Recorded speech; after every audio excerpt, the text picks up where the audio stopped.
শিৱৰ এই শাওণ মাহতে অৰ্থাৎ যেতিয়া সাগৰ মন্থন হৈছিল, সাগৰ মন্থনত যিটো গৰল ওলাইছিল, বিষ ওলাইছিল, সেই বিষটো বিশ্ববাসীৰ বাবে বা জীৱকুলৰ বাবে অতিকৈ বিষাক্ত বা বেয়া আছিলে, যিটো নেকি গোটেই সৃষ্টি ধ্বংস হ'ল হয়।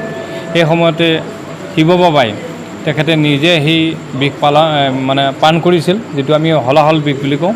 পান কৰাত তেখেতৰ যিটো কণ্ঠনলী সেইটো আচলতে বিষেৰে ভৰি পৰিছিল। আৰু সেই সময়তে আমাৰ যিসকল ভক্ত আছে, দেৱতা আৰু দৈত্য সকলোৱে লগ লাগি তেখেতৰ এই যি কণ্ঠ, এই কণ্ঠত অৰ্থাৎ নীলা এটা ৰঙৰ এটা পোহৰ এটা হৈছিল, যিটো নেকি অতি নীলকণ্ঠ বুলি কয়। আৰু সেইটোত এই পানী ঢালা যিটো পৰ্ব, অৰ্থাৎ তেখেতে যি বিষ, এই বিষৰ পৰা উপশম হ'বৰ কাৰণে সেই ব্যৱস্থাটো কৰিছিল। আৰু প্ৰবাদ মতে সেইটোৱে এতিয়া চলি আহিছে। শাওণ মাহত সকলোৱে শিৱ, আৰু এটা প্ৰবাদ আছে যে শাওণ মাহত শিৱ আৰু পাৰ্বতী মৰ্ত্যত বসবাস কৰে। আৰু সেইকাৰণে শিৱ আৰু পাৰ্বতীক পাবৰ কাৰণে শিৱ যিসমূহ মন্দিৰ আছে বা শিৱ লিংগ য'ত আছে, শিৱৰ থান য'ত আছে, সকলোতে এই পূজা ভাগি কৰা হয়। বা সেই সময়ত আমি প্ৰতিটো সোমবাৰে, অৰ্থাৎ সেই শাওণ মাহৰ প্ৰতিটো সোমবাৰে তেখেতৰ এই কণ্ঠ বা গোটেই শৰীৰটোতে পানী ঢালা এটা ব্যৱস্থা আছিল। আৰু সেইটোৰ মতেও আমি আচলতে ক'ব লাগিব, শিৱ যিহেতু দেৱতাসকলৰ দেৱ, অৰ্থাৎ আমাৰ যি তিনিগৰাকী দেৱতা বুলি কওঁ তাৰে ভিতৰতে শ্ৰেষ্ঠ শিৱকেই বুলি কয় বা আদি দেৱতা বুলি কয় শিৱকে। কাৰণ লোকবিশ্বাস যিটো, মানুহৰ যিটো বিশ্বাস আছে, এই বিশ্বাস মতে আমাৰ শিৱক যিহেতু ভক্তসকলে পূজা বহু কাল ধৰি, বহু যুগ বছৰ ধৰি কৰি আহিছে, সেই পৰম্পৰাটো এতিয়াও অটুট আছে। আৰু আধ্যাত্মিকতা বা বিশ্বাস এইবিলাক মানুহৰ নিজৰ মনৰ কথা। এতিয়া আমি যিহেতু মানসিকভাৱে বা শাৰীৰিকভাৱে সকলো দিশৰ পৰাই সষ্টম হওঁ, শিৱ আমাৰ এগৰাকী আৰাধ্য দেৱতা। গতিকে এই পূজাভাগিত যিসকল ব্যক্তিয়ে ইতিমধ্যে আমাক সহায় সহযোগ কৰিলে, ভক্তবান ৰাইজ, আমাৰ ৰুদ্ৰযজ্ঞ গ'ল, ৰুদ্ৰযজ্ঞটো সহায় সহযোগ কৰিছে। আজি চৈতু পোহৰৰ পূজাটো সকলোৱে সহায় সহযোগ কৰিছে, অনাগত দিনতো কৰিব লাগিব, তাৰ আশাটো আমি বিশেষভাৱে কৰিছোঁ।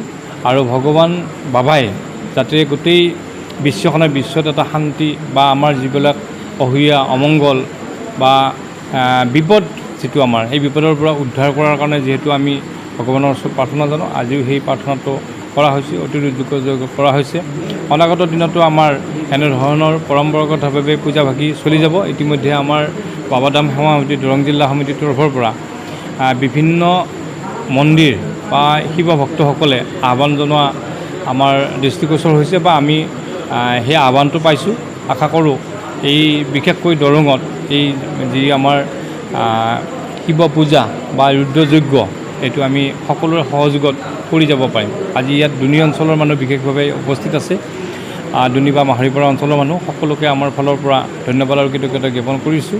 অনাগত দিনতো বাবাধাম সমিতিয়ে এনেকুৱা অনুষ্ঠান বাবাধাম সেৱা সমিতিয়ে এইবেলি অঘোৰ চতুৰ্দশীত শিৱ পূজা চাৰি পহৰ হিচাপে অনুষ্ঠিত কৰিছে।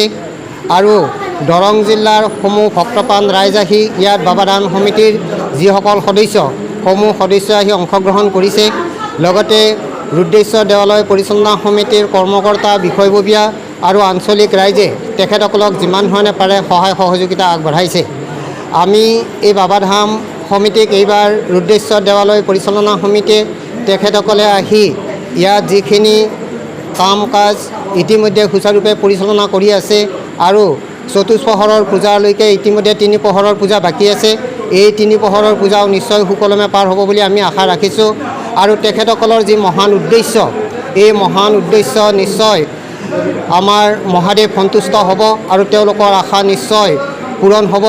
আৰু আমি দৰং জিলাৰ যিটো আশাসুধীয়া প্ৰচেষ্টা, দৰং জিলাৰ আঞ্চলিক ৰাইজৰ যি মনৰ কামনা, এই মনৰ কামনাৰ কাৰণে তেখেতসকলে নিশ্চয় ইয়াতে পূজাভাগ আগবঢ়াইছে।